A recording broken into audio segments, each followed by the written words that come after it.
आहे। वाशिममधल्या अकोला नाका परिसरात पाणीपुरी व्यावसायिकावर एका गावगुंडानं हल्ला केला। 3 दिवस होऊन सुद्धा आरोपी अजूनही मोकाट आहे। त्यामुळे या आरोपीच्या अटकेच्या मागणीसाठी पांगरी नवघरेच्या ग्रामस्थांनी पोलीस अधिकारी कार्यालयावर मोर्चा काढलाय। अमरावतीमध्ये 11वीचं अर्धवर्ष पार पडल्यानंतर आता महर्षी कनिष्ठ महाविद्यालयानं विद्यार्थ्यांना 11वीची पूर्वपरीक्षा देण्यासाठीची सक्ती केली आहे। त्यामुळे विद्यार्थ्यांनी महाविद्यालयासमोर आंदोलन केलंय। मात्र तोडगा न निघाल्यानं तब्बल 6 किलोमीटर पावसात चालत विद्यार्थ्यांनी जिल्हाधिकारी कार्यालयावर मोर्चा काढलाय। बीडच्या अंबाजोगाईमध्ये विजेच्या धक्क्यानं एका तरुणीचा मृत्यू झालाय। प्राजक्ता गायकवाड असं तरुणीचं नाव आहे। पाणी भरण्यासाठी गेलेल्या प्राजक्ताचा मोटरच्या वायरला धक्का लागला। यात विजेच्या मोठ्या धक्क्यानं तिचा दुर्दैवी मृत्यू झालेला आहे।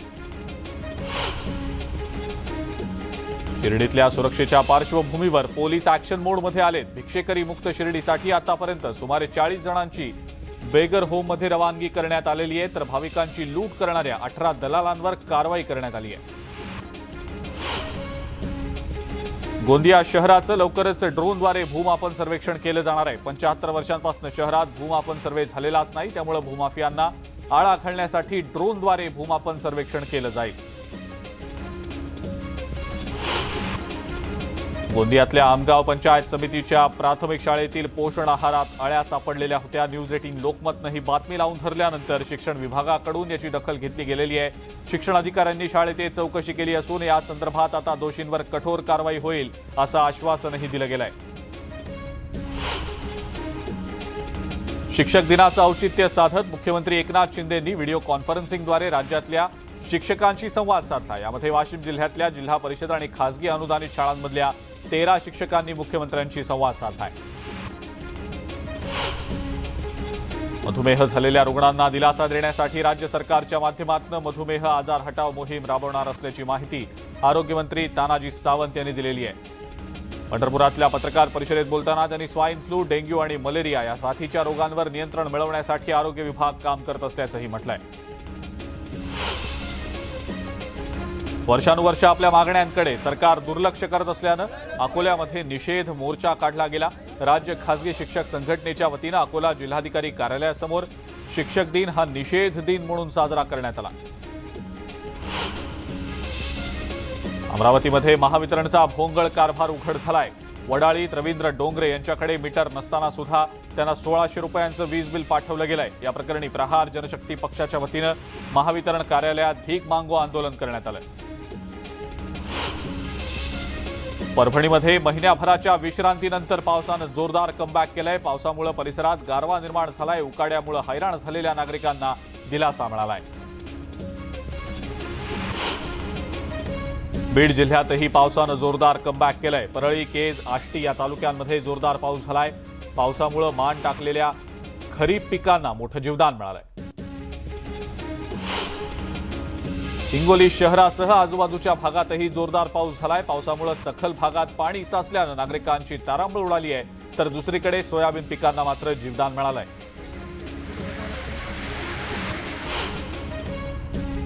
वाशिम जिल्ह्यात शिरपूर, पोहरादेवी, रुईसह अनेक ठिकाणी जोरदार पाऊस झालाय। अचानक आलेल्या पावसामुळे नागरिकांची तारांबळ उडाली। दरम्यान सखल भागात पाणी साचल्यामुळे नागरिकांचे हाल होत आहेत।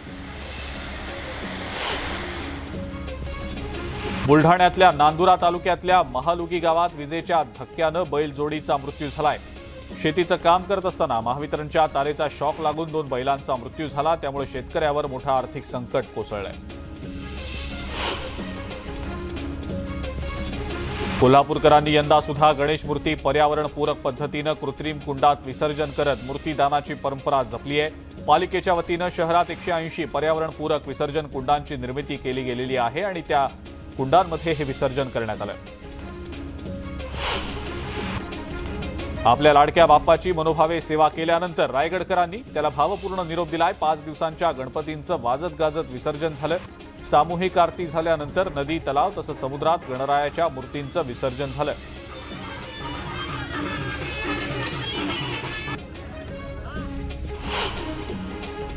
कार्ला परिसरात गौरी गणपतींचं विसर्जन झालं। कोरोनाचे निर्बंध हटल्यामुळे 2 वर्षांनंतर वाजत गाजत भक्तिमय वातावरणात बाप्पा आणि गौराईला निरोप देण्यात आला।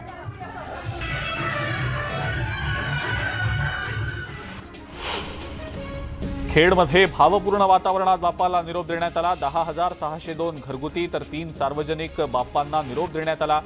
खेडमधल्या जगबुडी नदीवरच्या गणेश घाट या ठिकाणी विसर्जनासाठी मोठी गर्दी होती। ढोल ताशाच्या गजरात आणि गुलालाची उधळण करत रत्नागिरीमध्ये गणपती बाप्पाला निरोप दिला गेला। ग्रामीण भागात मोठ्या थाटामाटात गौरी विसर्जन केलं गेलं। प्रत्येक गावात त्या ठिकाणच्या नदीमध्ये गणपती आणि गौरी विसर्जन करण्यात आलं।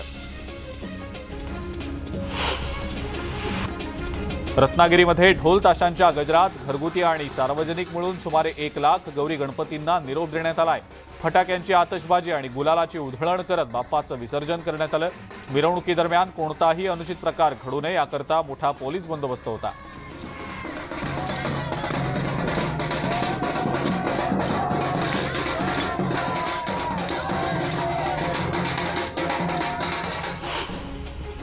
दापोली तालुक्यातल्या ग्रामीण भागातल्या गौरी गणेश भक्तांनी गौरीसोबत गणपती बाप्पाला निरोप दिला। ग्रामीण भागातही विसर्जनाचा मोठा उत्साह होता। पारंपरिक ढोल ताशांच्या गजरात महिलांनी ठेका धरत लाडक्या बाप्पाला निरोप दिलाय।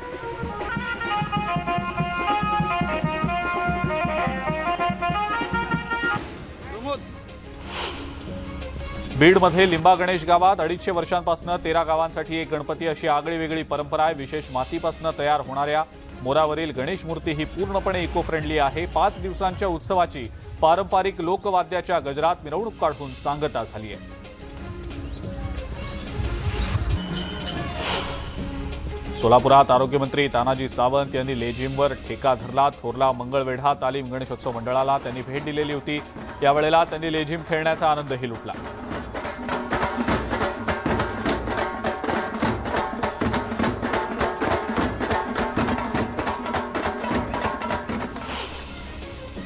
हिंगोली शहरातल्या विघ्नहर्ता चिंतामणी गणपती हा नवसाला पावणारा म्हणून ख्याती आहे। मोदकांचा बाप्पा म्हणून या मंदिराची ओळख झालेली आहे।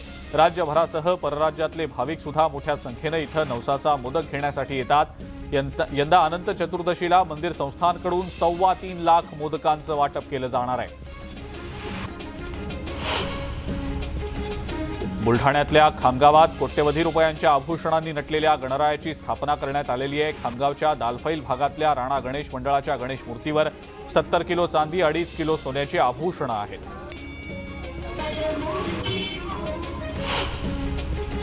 चंद्रपूर शहरात गणेशोत्सवाची जोरदार धूम सुरू आहे। सार्वजनिक बांधकाम विभाग कार्यालयाशेजारी असलेल्या सार्वजनिक गणेश मंडळानं यंदा केदारनाथ मंदिराची प्रतिकृती साकारलेली आहे। चारधाम यात्रेपैकी प्रमुख स्थान असलेल्या मनोहरी केदारनाथ मंदिराची प्रतिकृती भाविकांना आकर्षित करते। सिंधुदुर्गातल्या कुडाळ साळगाव या गावातल्या स्नेहल धुरी आणि परिवारानं यंदाच्या गणेशोत्सवाचं औचित्य साधत वैष्णोदेवीचा देखावा साकारलाय।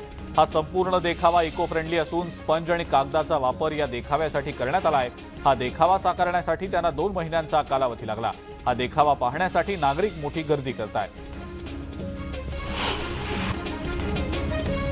मावळातल्या निगडे गावात गणपतीच्या समोर संत ज्ञानेश्वर माऊलींचा अत्यंत अवघड दिवे घाटातल्या पायी दिंडीचा देखावा साकारला गेला। यात वारकरी, टाळकरी, विणेकरी, भजनी मंडळ, पोलीस आणि पत्रकार यांचाही समावेश करण्यात आलाय। विशेष बाब म्हणजे यात न्यूज 18 लोकमतचे प्रतिनिधी सिद्धार्थ गोदाम यांनाही स्थान देण्यात आलंय।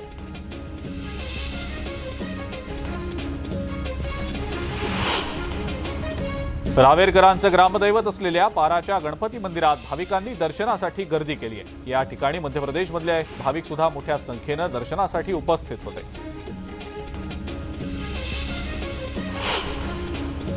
अष्टविनायक गणपतींपैकी एक असलेल्या ओझरमध्ये गणेशोत्सवाच्या निमित्तानं विविध कार्यक्रमांचं आयोजन करण्यात आलं। यावेळेला आयोजित गेलेल्या कार्यक्रमांमध्ये कुस्ती स्पर्धा देखील होती। या कुस्ती स्पर्धेत राज्यभरातले मल्ल सहभागी झाले होते। ही कुस्ती स्पर्धा पाहण्यासाठी राज्यभरातल्या नागरिकांनी मोठी गर्दी केली होती। भंडारा जिल्ह्यातही गणेशोत्सव मोठ्या उत्साहात साजरा होतोय। भंडाऱ्यातल्या गणेशपूरचा राजा मंडळात प्रसिद्ध चित्रकार चित्रा वैद्य यांनी बाप्पासमोर आकर्षक रांगोळी काढली। या रांगोळीसाठी 20 किलो रांगोळीचा वापर करण्यात आला।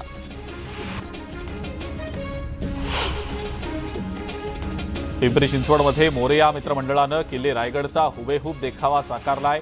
रायगडचा देखावा पाहण्यासाठी भाविक गर्दी करतायत। एका गाईडच्या मदतीनं रायगडची माहितीही दिली जाते। गडावरील प्रत्येक छोट्या मोठ्या वाटा आणि इतर गोष्टींची माहिती दिली जाते।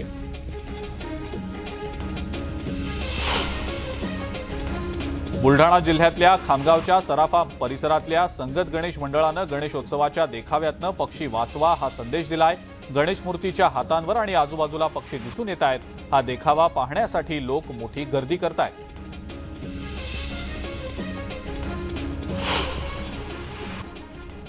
या दरम्यान एक ब्रेकिंग न्यूज आता आपण बघणार आहोत। राज्यामध्ये बालमृत्यूचं प्रमाण अद्यापही कमी झालेलं नाही। जुलै महिन्यातच राज्यामध्ये 0 ते 5 या वयोगटातल्या 1063 इतक्या बालमृत्यूंची नोंद झालेली आहे। यामध्ये 179 आदिवासी बालकांचा समावेश आहे। बालमृत्यूंमागे कुपोषणामुळे निर्माण होणाऱ्या आजारांचं प्रमाण सर्वाधिक आहे। बालकांमधील कुपोषण कमी व्हावं यासाठी मुलांना अंगणवाड्यांमधूनच आहार देण्याची योजनाही राबवण्यात आलेली होती। मात्र अनेक जागा रिक्त असल्यानं सेविकांना मुलांचा आहार, शिक्षण आणि वैद्यकीय चाचण्या या सगळ्या पातळींवर लढावं लागतंय आणि त्याचा परिणाम आहार वितरणावर होतोय। गावाकडच्या बातम्यांमध्ये वेळ झाली एका ब्रेकची। बघत रहा न्यूज 18 लोकमत।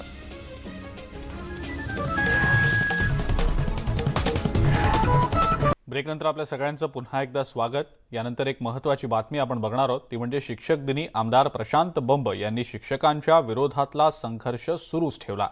जिल्हा परिषदेच्या शाळेत जात त्यांनी विद्यार्थ्यांना प्रश्न विचारले, तर मुख्यालयी राहणाऱ्या शिक्षकांचं पाद्य पूजनही करण्यात आलं। पाहुयात औरंगाबादमधला हा स्पेशल रिपोर्ट।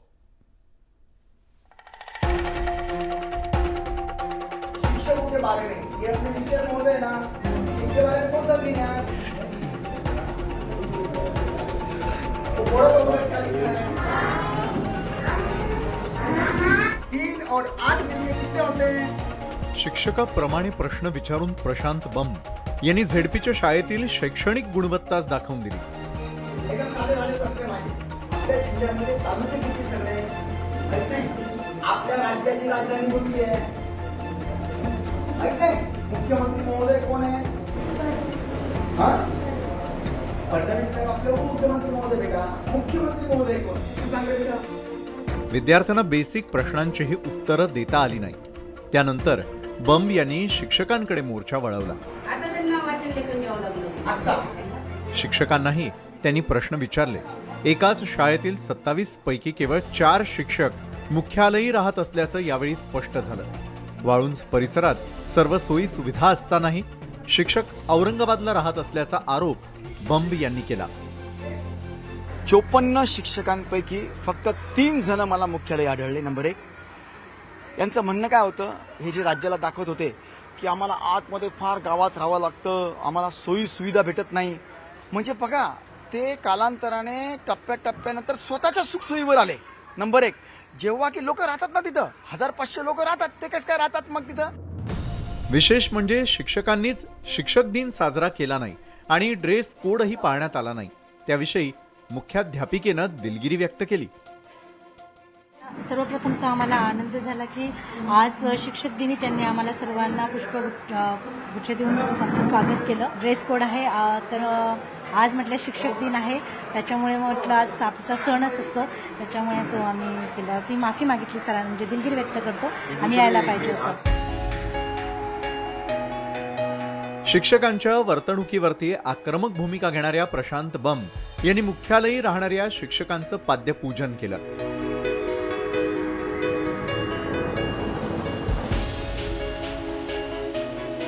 या शिक्षकांसोबत त्यांनी मनमोकळेपणानं संवाद साधला।